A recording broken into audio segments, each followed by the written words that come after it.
سب سے زیادہ آسان اللہ کو منانا ہے کہ تم ادھر کہتے ہو یا اللہ میری توبہ، ادھر وہ کہتا ہے جاؤ میں نے معاف کر دیا۔ وہ ایک پل نہیں لگا تھا، ایک سیکنڈ نہیں لگا تھا۔ تمہارے گناہ 100 سال، 80 سال، 90 سال، 70 سال، 50 سال، 60 سال، یہ تو بڑے تھوڑے گناہ ہیں، یہ تو بڑے تھوڑی نافرمانیاں ہیں۔ میرا تیرا رب یہ کہتا ہے میرے گجرا والے کا بندہ، میرے گجرا والے کی بندی، میں تجھے حوصلہ بھی دیتا ہوں، ہمت بھی دیتا ہوں، عمر بھی دیتا ہوں، طاقت بھی دیتا ہوں، اور چل گناہ کر اور کرتا جا اور کرتا جا اور کرتا جا، اور اتنے گناہ کر کہ زمین بھر دے، دھرتی بھر دے، آسمان سمندر پاٹ دے، پہاڑوں کو دبا دے، چاند تاروں کو بھی سیاہ کر دے اپنے گناہوں سے، اور طے بتے اپنے گناہ ایسے رکھتا جا رکھتا جا رکھتا جا، اور میرے آسمان کی چھت کے ساتھ اپنے گناہوں کو لگا دے۔ میرے آسمان کی چھت کے ساتھ ایک گجرا والے کا مرد، ایک گجرا والے کی عورت، اتنے کر کہ آسمان کی چھت کو لگا دے۔ لوگ کہیں گے اس کی کوئی بخشش نہیں، کوئی بخشش نہیں، ایک پکا بدبخت جہنمی ہے، اور تیرا رب تجھے کہتا ہے میرا بندہ، او میری بندی، او میرا بندہ، ایک دفعہ کہہ دے یا اللہ معاف کر تو میں یہ سارے معاف کروں گا۔ یہ آسمان کی چھت تک لگے ہوئے گناہ کہ میں سارے معاف کروں گا۔ بنو اسرائیل میں ایک نوجوان تھا کفل، روزانہ رات کو نئی لڑکی اس کے خوابگاہ میں آتی تھی، شراب اور زنا میں اس کی زندگی گزرتی تھی۔ ایک رات ایک لڑکی کو لے کر آیا، 60 دینار اس کو ادا کیے۔ 60 دینار آج کے لحاظ سے کوئی 10 لاکھ روپیہ بنتا ہے۔ 10 لاکھ روپیہ اس کو دیا ایک رات کا۔ اتنا رزق تھا اور سارا نافرمانی میں لگ رہا تھا۔ نیچے بیٹھ۔ اتنا رزق تھا اور سارا نافرمانی میں لگ رہا تھا۔ جب وہ رات کو اس لڑکی کے ساتھ اکیلا ہوا تو اس نے دیکھا وہ لڑکی رو رہی ہے، تو کفل نے پوچھا کیوں رو رہی ہو؟ میں نے زبردستی تو نہیں کی۔ تو اس نے کہا میں پیشہ ور عورت نہیں ہوں، میں عزت دار ہوں، پر مجھے بھوک نے اس حال تک پہنچایا ہے۔ سنو، جب مالدار لوگ زکوٰۃ نہیں دیتے، جب مالدار لوگ صدقات خیرات نہیں دیتے، تو غریبوں کی بیٹیوں کی عزتیں نیلام ہونا شروع ہو جاتی ہیں۔ اپنے اوپر خرچ کرو۔ اللہ نے کب روکا ہے؟ روکا نہیں ہے، یہ کہا میرا حصہ نکال دو، صرف 2.5%۔ اگر مالدار لوگ زکوٰۃ دیں تو پاکستان میں کوئی بھوکا نہیں سو سکتا، کسی کی بیٹی کی عزت نیلام نہیں ہو سکتی۔ اس نے بچے نے کہا کہ فل میں عزت دار ہوں، مجھے بھوک نے یہاں تک پہنچایا ہے۔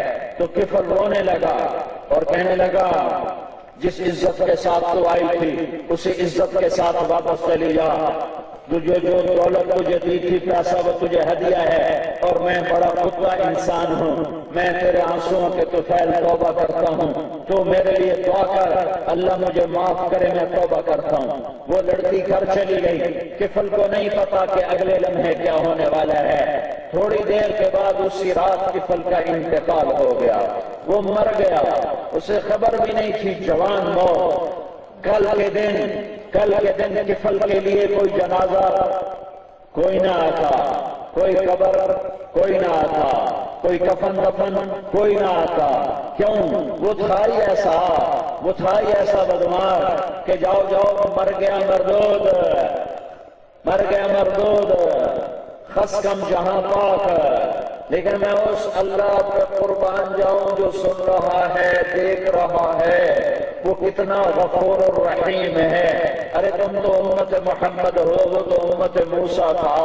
تم تو امت محمد صلی اللہ علیہ وسلم ہو، تمہارے پیچھے تو تمہارے نبی کی جھولیاں ہیں، دعائیں ہیں، رونا دھونا ہے۔ وہ تو امت موسیٰ تھا، تو اس کے ساتھ میرے اللہ نے کیا کیا؟ جب صبح ہوئی تو لوگوں نے دیکھا کفل کے دروازے پر موٹی سطروں کے ساتھ لکھا ہوا تھا ان اللہ قد غفر للکفل، اللہ نے کفل کو معاف کر دیا۔ کیا مطلب تھا؟ کیا مطلب تھا؟ اللہ غیب سے پردہ نہیں ہٹاتا۔ یہ مطلب تھا کہ میرے بندو میں نے کفل کو معاف کر دیا ہے، اٹھو اس کے جنازے کے لیے، اٹھو اس کے کفن دفن کے لیے، اٹھو اس کو قبر میں اتارنے کے لیے کہ میں اسے معاف کر چکا ہوں۔ تو اللہ کو منانا تو آسان ہے، تم توبہ کرو، اللہ تمہیں تمہاری پچھلی معاف کرے گا اور تم سے دوستی لگائے گا۔ تو توبہ کی نیت کرتے ہو؟ توبہ کی نیت کرتے ہو؟ کہو یا اللہ میری توبہ، پھر کہو زور سے یا اللہ میری توبہ، پھر کہو زور سے یا اللہ میری توبہ۔ تم اکثر نوجوان ہو، بہت بڑا مجمع ہے، دور حد نگاہ تک انسانیت نظر آ رہی ہے۔ اگر ایک آدمی توبہ کر کے جائے، ایک آدمی توبہ کر لے تو ساتوں آسمان پہ چراغاں روشنیاں ہوتی ہیں، فرشتے پوچھتے ہیں یہ روشنیاں کیسی ہیں؟ تو انہیں کہا جاتا ہے اللہ کی طرف سے اعلان ہوتا ہے ایک بندے نے توبہ کر لی، اللہ نے خوشی میں چراغاں کر دیا۔